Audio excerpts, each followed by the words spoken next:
Welcome to my channel. This is JC Rock and Metal Reviews. My name is John.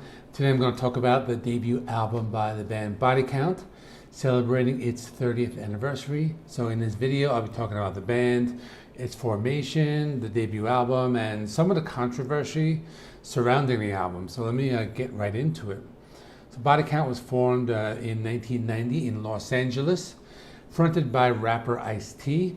Now, as far as I know, this was the first time that a popular rapper formed a heavy metal group, so it was something very new. He formed the band with Ernie-C on lead guitar, and they formed this group, because they were both big metal fans, so they wanted to form a metal group. So the self-titled debut album was released in 1992. There was a lot of controversy with one of the songs called Cop Killer, and I will get into more detail about that particular song, towards the end of the video.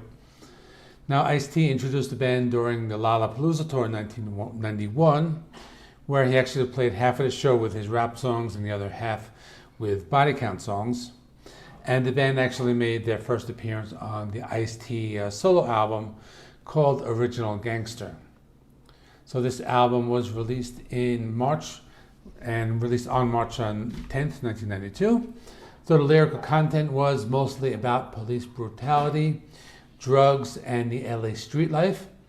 So the album has a lot of short skits between the songs, and they use a lot of dark humor to portray that street life. So one of the skits, it was called Smoked Pork, and it's about Ice-T. He gets stopped by a police officer, and actually he asks for help because he has some car trouble, and the police respond, saying that's not my job, and it ends with gunshots being fired, after they realize who they are talking to. Then there were a lot of songs and skits. I'm not going to go through track by track because there was 18 or 19 of them in total, but I'll talk about some of the most important songs. So some of the songs were just to introduce the band, the song Body Counts in the House. Just lots of heavy metal riffs, so chugging guitars and repetitive lyrics. Then another song called Body Count. That's another one with just a lot of repetitive lyrics, just heavy guitars.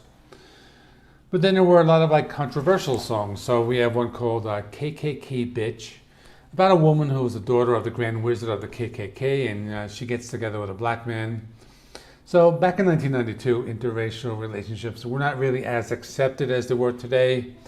So it was a little more controversial. I mean, at that time in the 90s, they were kind of starting to be accepted, but not like it is today.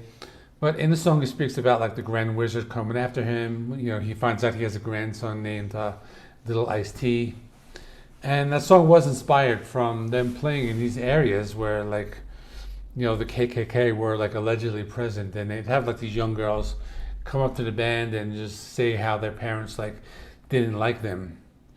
So another song called Voodoo, about a fictional story where Ice-T has an encounter with a woman with a voodoo doll. So in that song he describes being down in New Orleans, where they practice voodoo. Then the album has a ballad called The Winner Loses, so it's a song about drug addiction. Specifically, someone addicted to crack cocaine. So it's a ballad sounding more like the other ballads at that time period with very different lyrical content. Then there's a song There Goes the Neighborhood. This one has a very heavy doom metal riff, and they had a music video for this. Wow, wow, wow, wow, wow, that type of riff. And the lyrics were very satirical, mostly about the critics of the band and, how rappers want to start a heavy metal band, and, what they were saying about them. Now the song Evil Dick, it's about male promiscuity. The song's a heavy metal song, has these chugging guitars. And from the song title, you can understand what the song's about. Now the song Mama's Gonna Die Tonight, it's about a black teenager who murders his own mother after she rejects his relationship with a white girl. Now, according to Ice-T, the song was not meant to be taken literally, more of a metaphorical type of song, just the idea of, wanting to kill the idea of racism. So finally, that brings us to the song Cop Killer. Now, when I bought the CD many years ago, I bought it when it came out, and my copy did have the song Cop Killer on it, and actually lost that CD over the years. But kind of wish I still had it because the song was removed from like subsequent pressings. So I remember a lot of bands were against that idea, saying that it was like limiting like freedom of speech. So I remember back in 1992, I went to a Lollapalooza show, and I remember Soundgarden actually covered that song. But also, the song was about police brutality. So it came out, after recordings of like the LA police beating Rodney King. That was like in the early 90s. And the band actually almost named the album Cop Killer, but Warner Brothers, were against it. Many police organizations were trying to get people to boycott all Time Warner products if they didn't remove the song from the album. One group that opposed the boycott was the National Black Police Association. And they were saying that police brutality was like the main cause of anti-police sentiments, and that this song was just about like raising awareness.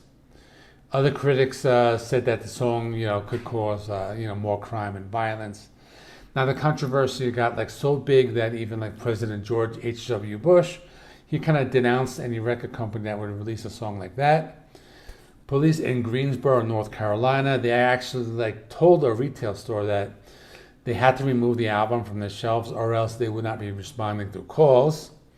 And a police commissioner in New Zealand tried to prevent a body count concert from taking place. He was not successful, but this police commissioner just really tried to like get this band banned, from the country. And it got to the point where Time Warner executives were receiving death threats, and stockholders were threatened to pull out of the company. And I think at that point, Ice-T was like, I have no other choice. I got to take the song off the album. So that's when they took it off subsequent pressings. People may have criticized him for doing it, but he did what he had to do because it just got to be too much. So that's it. That's all I'll be talking about for this particular album. Let me know in the comments if you remember any of the controversy, or if you have the album or used to have it. So anyway, afterwards they released more albums. They have a total of 7 studio albums, and they are actually working on a new album, and the working title is called Merciless.